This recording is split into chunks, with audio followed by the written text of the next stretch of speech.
삶이란 무엇일까요? 우리는 왜 이 세상에 태어났으며 그 시작점에서 어떤 선택을 했을까요?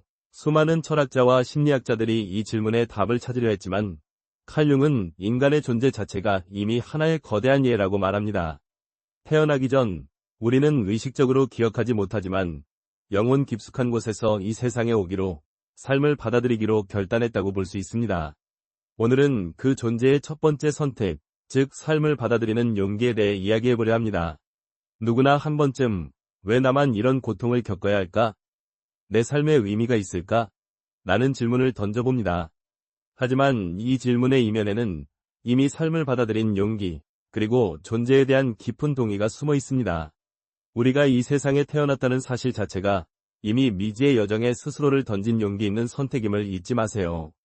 칼 융은 삶은 주어지는 것이 아니라 스스로 받아들이는 것이라고 강조했습니다.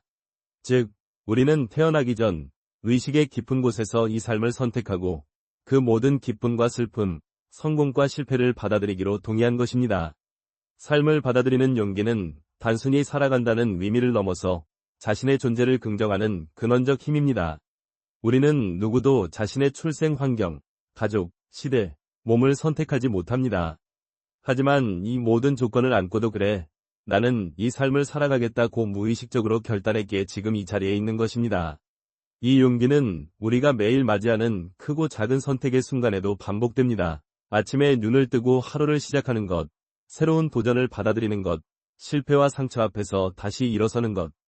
이 모든 순간이 바로 존재를 긍정하는 용기의 발현입니다. 칼 융의 심리학에서는 자기, 셀프라는 개념이 매우 중요합니다. 자기란 의식과 무의식, 빛과 어둠, 긍정과 부정의 모든 면을 포괄하는 존재의 중심입니다. 우리가 삶을 받아들이기로 한 첫 선택은 곧 자기 자신을 있는 그대로 인정하고 사랑하겠다는 약속이기도 합니다.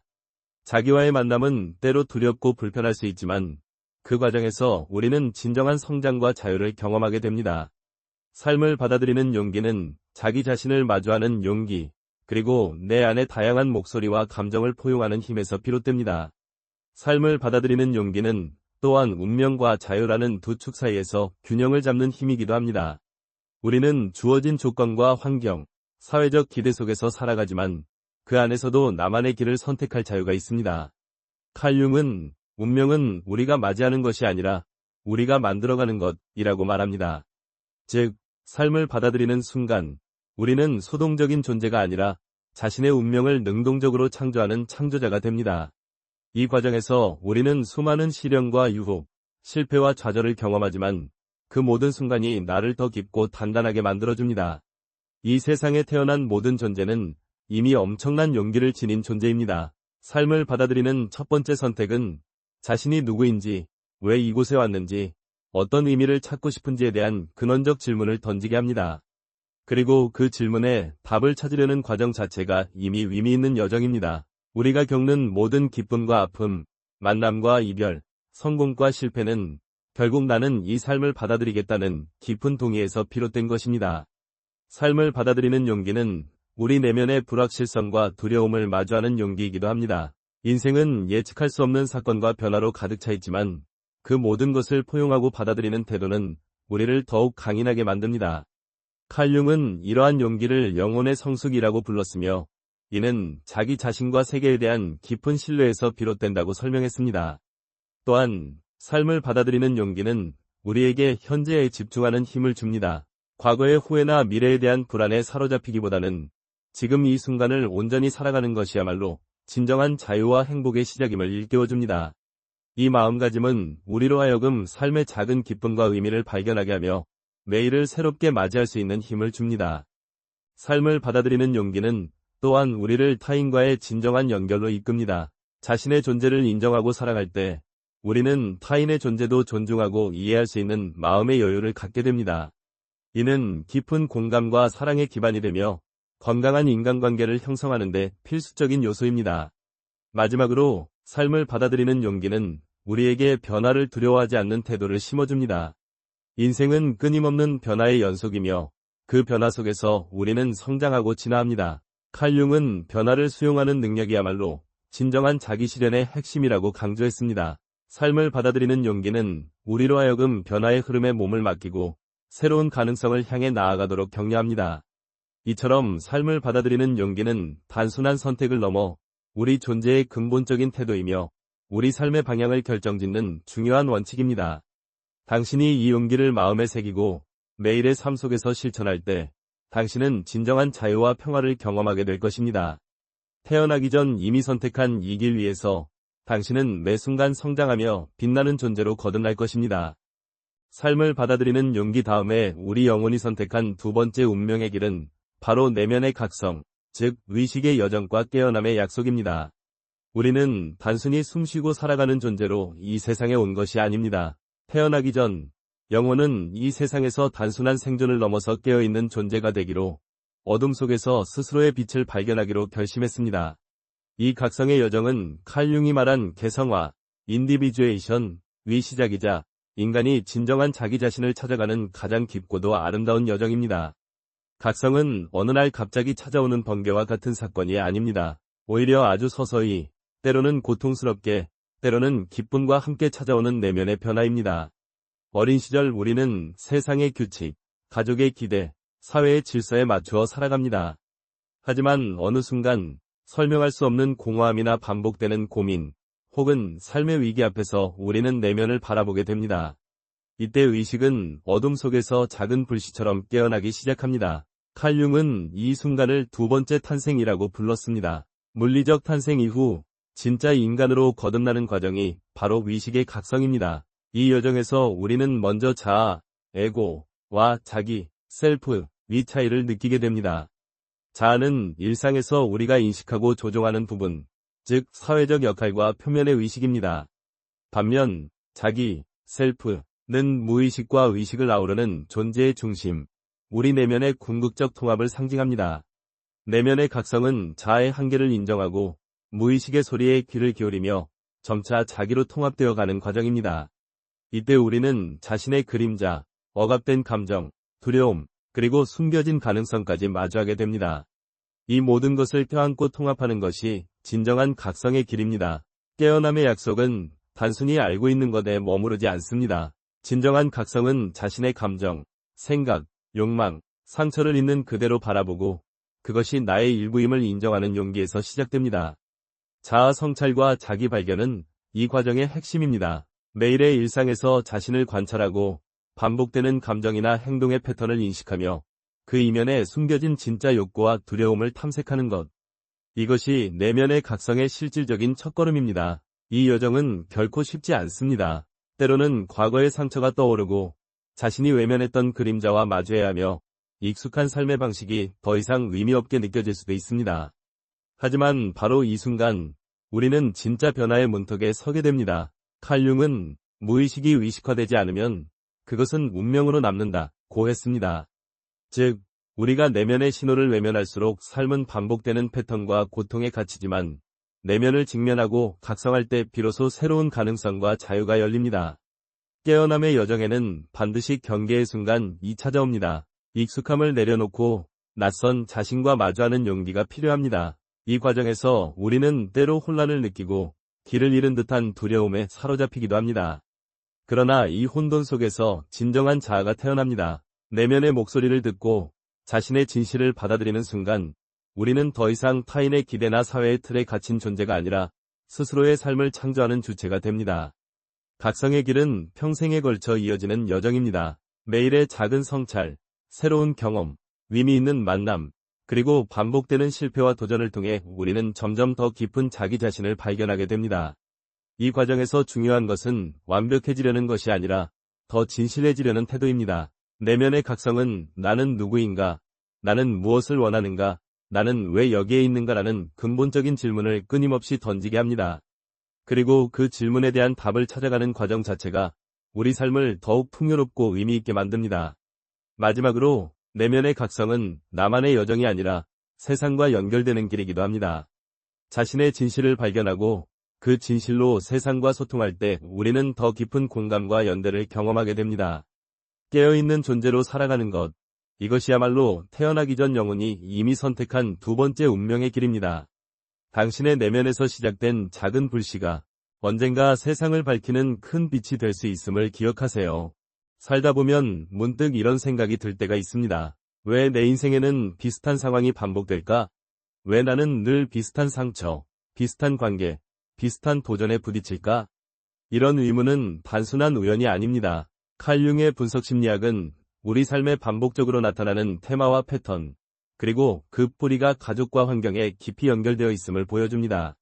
태어나기 전 우리의 영혼은 단순히 한 인생을 선택한 것이 아니라 반복되는 테마와 성장의 터전이 될 가족의 장을 함께 선택했다고 볼 수 있습니다.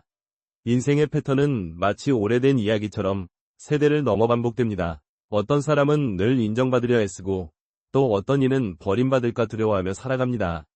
누군가는 늘 책임을 짊어지고 누군가는 자유를 갈망하지만 늘 억압당하는 현실에 부딪힙니다.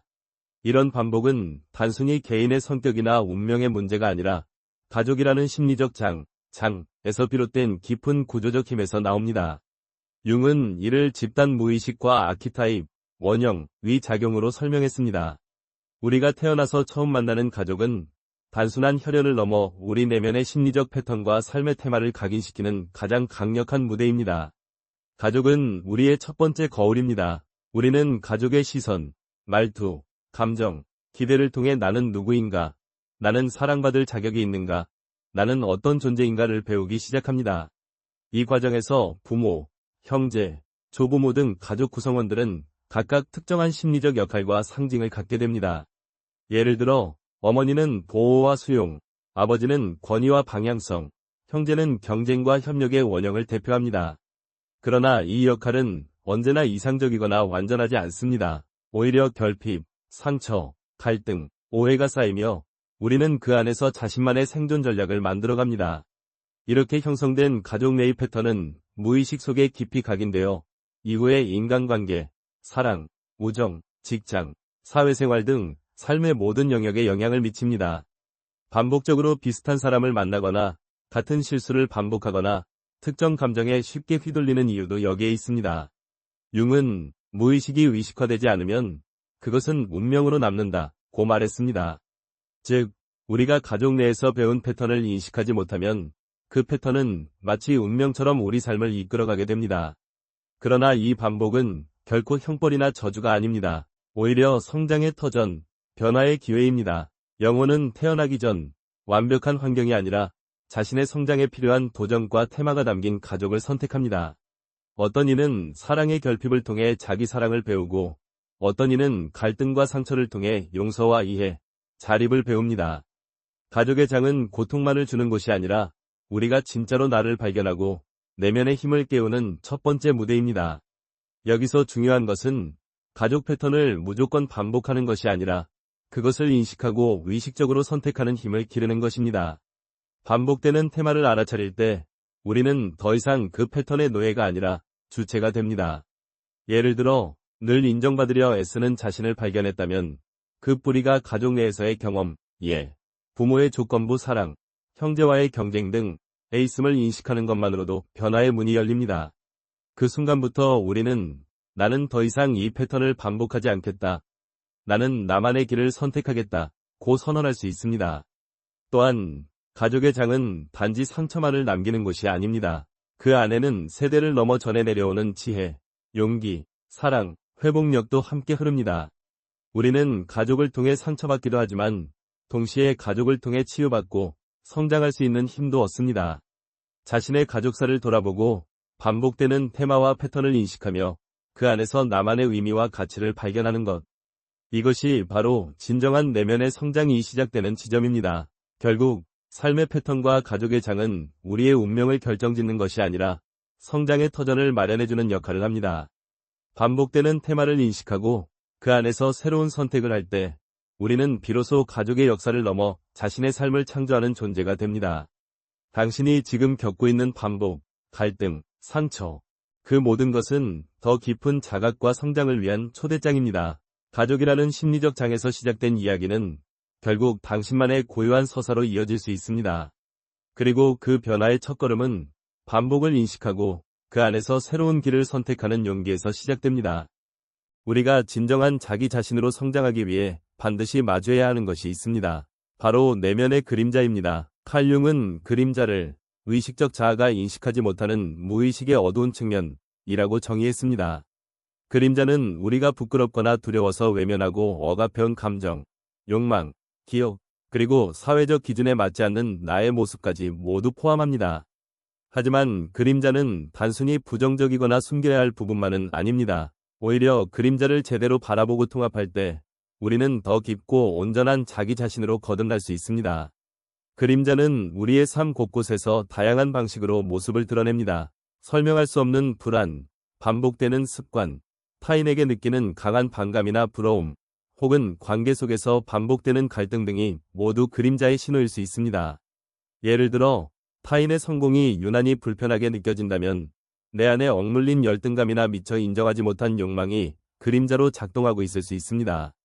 융은 모든 사람은 그림자를 지니며 의식적으로 다루지 않을수록 그림자는 더욱 검고 강해진다고 했습니다. 그림자를 외면하면 할수록 그것은 우리의 삶을 무의식적으로 조종하게 됩니다. 그림자 작업은 불편하고 어렵지만 자기 성장과 변화의 필수적인 단계입니다. 첫걸음은 자기 성찰입니다. 나는 무엇을 두려워하고 어떤 부분을 부끄러워하며 어떤 감정을 억누르고 있는가? 이런 질문을 스스로에게 던져보고 일기나 신뢰할 수 있는 사람과의 대화를 통해 자신의 그림자를 마주하는 연습이 필요합니다. 다음으로 내 그림자를 유발하는 상황이나 사람, 트리거를 파악해야 합니다. 예를 들어 누군가의 무례함에 과도하게 화가 난다면 내 안에 억눌린 분노나 인정받고 싶은 욕망이 작동하고 있을 수 있습니다. 가장 중요한 단계는 그림자를 인정하고 받아들이는 것입니다. 그림자를 통합한다는 것은 내가 좋아하지 않는 내 모습까지도 이 또한 나의 일부라고 인정하는 태도입니다. 이것이 곧 자기 수용이며 진정한 자기 사랑의 시작입니다. 그림자는 부정적인 특성만이 아니라 억눌린 창의성, 용기, 열정 등 긍정적인 에너지도 함께 품고 있을 수 있습니다. 그림자를 수용할 때 우리는 더 이상 그 부분에 끌려다니지 않고 오히려 새로운 힘과 자유를 얻게 됩니다.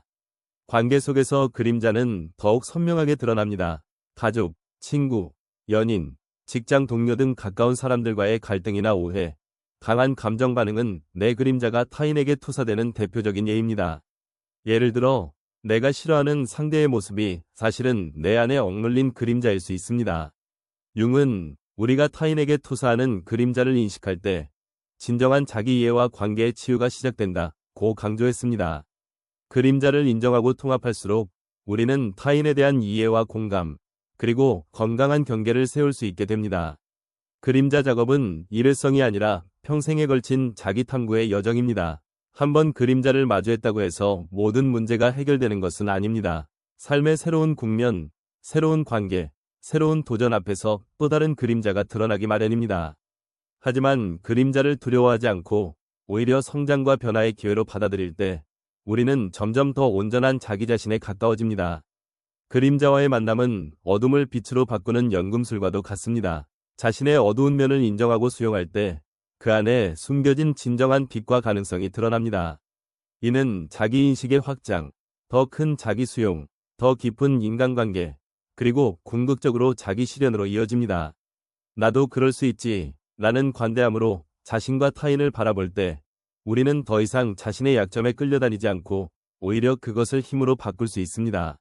마지막으로 그림자 작업은 자기 통합의 여정입니다. 빛과 어둠, 긍정과 부정, 강점과 약점, 모든 면을 있는 그대로 받아들이는 것.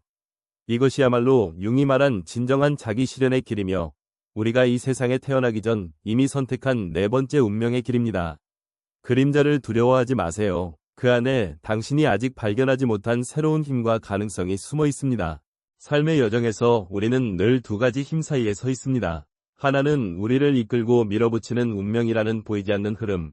다른 하나는 그 흐름 속에서 자신의 방향을 선택하고 바꿀 수 있는 자유입니다. 칼 융은 인간의 심층 구조 속에 이미 오래전부터 각인된 패턴과 아키타입이 존재한다고 보았습니다. 이 패턴들은 때로는 반복되는 상황, 익숙한 감정, 끊임없이 마주하는 도전으로 나타나며 마치 우리가 태어나기 전 이미 동의한 길처럼 느껴지기도 합니다. 그러나 융은 동시에 인간에게는 그 패턴을 인식하고 새로운 선택을 할 수 있는 자유와 창조성이 있다고 강조했습니다. 운명은 단순히 정해진 시나리오가 아닙니다. 그것은 우리가 태어나기 전부터 내면에 새겨진 경향성, 가족과 사회, 시대가 남긴 흔적, 그리고 무의식의 깊은 흐름입니다. 예를 들어, 반복해서 비슷한 관계에 끌리거나 특정한 두려움이나 욕망에 자주 사로잡히는 경험은 모두 이 운명의 일부일 수 있습니다.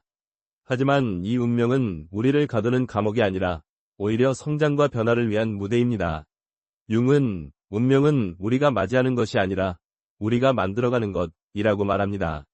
즉, 우리는 주어진 조건과 한계를 인식하는 동시에 그 안에서 새로운 길을 선택할 수 있는 존재입니다. 선택의 힘은 바로 이 지점에서 시작됩니다. 우리는 삶의 반복과 패턴을 인식할 때 더 이상 무의식적으로 반응하는 존재가 아니라 의식적으로 삶을 창조하는 주체가 됩니다. 예를 들어, 가족 내에서 반복되는 갈등이나 자신을 제한하는 오래된 신념을 자각하는 순간 우리는 그 패턴을 멈추고 새로운 선택을 할 수 있습니다. 이 과정은 때로 두렵고 불확실하지만 바로 그 용기 있는 선택이 우리를 진정한 자기 실현으로 이끕니다. 자기 실현은 융이 말한 인간 존재의 궁극적 목표로 자신의 내면에 숨겨진 가능성과 진실을 발견하고 그것을 삶 속에서 실현하는 과정입니다. 자기 실현의 길은 단순히 성공이나 성취를 의미하지 않습니다. 오히려 내면의 소리에 귀 기울이고 자신의 진짜 욕구와 가치를 발견하며 그에 따라 삶을 재구성하는 여정입니다. 때로는 익숙한 환경을 떠나야 하고 오래된 관계를 정리하거나 자신이 쌓아온 정체성을 내려놓는 결단이 필요할 수도 있습니다. 이 과정에서 우리는 상실과 두려움을 경험하지만 동시에 더 깊은 자유와 평화를 얻게 됩니다. 자기 실현은 외부의 기준이 아니라 나만의 진실에 따라 살아가는 용기에서 비롯됩니다. 이 여정에서 중요한 것은 선택과 변화가 한 번의 결정으로 끝나는 것이 아니라는 점입니다. 삶은 끊임없는 변화의 연속이며 우리는 매 순간 새로운 선택의 기로에 서게 됩니다. 때로는 과거의 패턴이 다시 나타나기도 하고 이미 극복했다고 생각한 문제가 새로운 모습으로 돌아오기도 합니다. 그러나 각 반복의 순간마다 우리는 조금 더 의식적이고 자유로운 존재가 되어갑니다. 융은 무의식이 의식화될 때 우리는 더 이상 운명의 노예가 아니라 운명의 창조자가 된다고 했습니다. 선택과 변화의 길은 혼자만의 싸움이 아닙니다. 우리는 타인과의 관계, 사회와의 상호작용, 그리고 삶의 다양한 경험을 통해 자신을 발견하고 성장합니다. 때로는 누군가의 한마디, 예상치 못한 만남, 혹은 작은 계기가 우리의 인생을 송두리째 바꿔놓기도 합니다. 중요한 것은 그 모든 순간에 깨어있고 자신의 내면의 목소리에 귀 기울이는 것입니다. 자기 실현의 길은 완벽함이 아니라 진실함과 용기, 그리고 끊임없는 성찰에서 시작됩니다. 마지막으로 선택과 변화의 길은 우리 모두에게 열려 있습니다. 당신이 어떤 환경에서 태어났든, 어떤 과거를 가졌든 지금 이 순간부터 새로운 선택을 할 수 있습니다. 운명은 정해진 것이 아니라 당신의 의식과 선택을 통해 매일 새롭게 쓰여집니다. 자신의 한계를 인정하고 그 안에서 자유롭게 춤추는 것, 이것이야말로 태어나기 전 당신이 이미 선택한, 그리고 지금 이 순간에도 계속해서 선택할 수 있는 운명의 길입니다. 자기 실현은 멀리 있는 목표가 아니라 지금 이 순간 당신의 선택과 변화 속에서 이미 시작되고 있습니다. 이 영상을 끝까지 시청해주셔서 진심으로 감사합니다. 오늘 우리는 태어나기 전 우리 영혼이 이미 선택했을지 모르는 5가지 운명의 길을 칼 융의 시각으로 함께 탐험했습니다. 삶을 받아들이는 용기, 내면의 각성, 반복되는 테마와 가족의 장, 그림자와의 만남, 그리고 운명과 자유 속에서의 자기 실현. 이 모든 여정은 결국 당신이 누구인지, 어떤 의미로 이 세상에 존재하는지에 대한 깊은 질문과 연결되어 있습니다. 혹시 오늘의 이야기가 당신의 마음에 울림을 주었다면 지금 아래 댓글로 여러분의 생각과 느낀 점을 꼭 남겨주세요. 나는 내 운명을 선택한다. 라는 한마디로 오늘의 여정을 스스로에게 약속해보는 것도 좋겠습니다. 여러분의 경험과 통찰을 나누는 공간이 이 채널을 더욱 풍요롭게 만듭니다. 영상이 도움이 되었다면 좋아요와 구독 버튼도 꼭 눌러주세요. 여러분의 응원과 참여가 이 채널이 더 많은 사람들에게 심리학과 자기 성장의 메시지를 전하는 데 큰 힘이 됩니다. 앞으로도 칼 융의 깊이 있는 통찰과 삶에 적용할 수 있는 실질적인 이야기를 계속해서 전해드릴 예정이니 구독을 통해 놓치지 마세요. 당신의 영혼이 선택한 길 위에서 매 순간 더 자유롭고 더 진실한 자신으로 살아가시길 진심으로 응원합니다. 함께 해주셔서 감사합니다.